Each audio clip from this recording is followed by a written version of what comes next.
Serial Ganga माई की बेटियां में आ गया है बहुत ही धमाकेदार ट्विस्ट।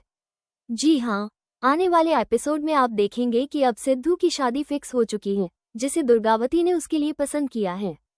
यहाँ तक कि अब वो लड़की जो सिद्धू से शादी करना चाहती है, नाटक करती है, अपने हाथ की नस काटने की कोशिश करती है और रोते हुए कहती है, क्या सिद्धू मुझसे शादी करेगा?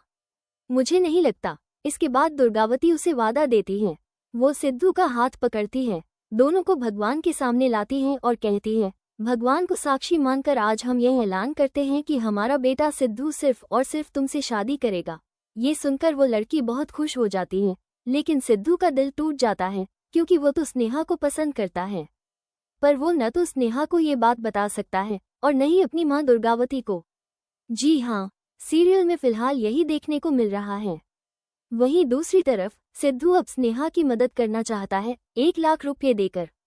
जब मुनीम जी गंगा माई को पैसे देने के लिए पहुंचते हैं तो गंगा माई पैसे लेने से इनकार कर देती हैं, क्योंकि सामने से स्नेहा आ जाती हैं और कहती हैं, हमें कोई पैसा नहीं चाहिए, आप यहाँ से चले जाइए प्लीज। इसके बाद स्नेहा पूछती है, वो आदमी पैसे क्यों दे रहा था, वो भी इतने सारे?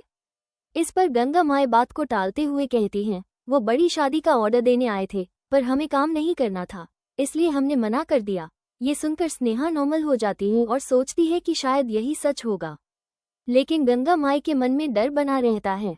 दूसरी तरफ जब मुनीम जी घर पहुंचते हैं तो वहां सिद्धू भी होता है। वो दुर्गावती से कहते हैं, गंगा माई ने फिर से पैसे लेने से मना कर दिया।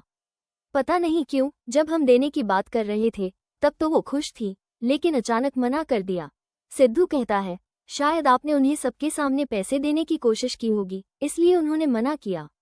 ऐसा करें, ये पैसे मुझे दे दीजिए, मैं खुद जाकर दे दूंगा। लेकिन दुर्गावती कहती है, तुम इस सब में मत पड़ो, उन्हें शायद अब पैसे की जरूरत नहीं होगी, इसलिए उन्होंने नहीं लिए। इसके बाद सिद्धू सोचता है, चाहे माँ माने या न माने, पैसे तो मुझे देने ही होंगे। अब देखना दिलचस्प होगा कि एक तरफ जहाँ दुर्गावती ने सिद्धू की शादी तय कर दी है, वहीं क्या सिद्धू अपनी पसंद स्नेहा से शादी कर पाएगा? आपको क्या लगता है, क्या ये रिश्ता आगे बढ़ पाएगा? अपने विचार हमें कमेंट करके बताइए और जुड़े रहिए आने वाले धमाकेदार ट्विस्ट्स के लिए।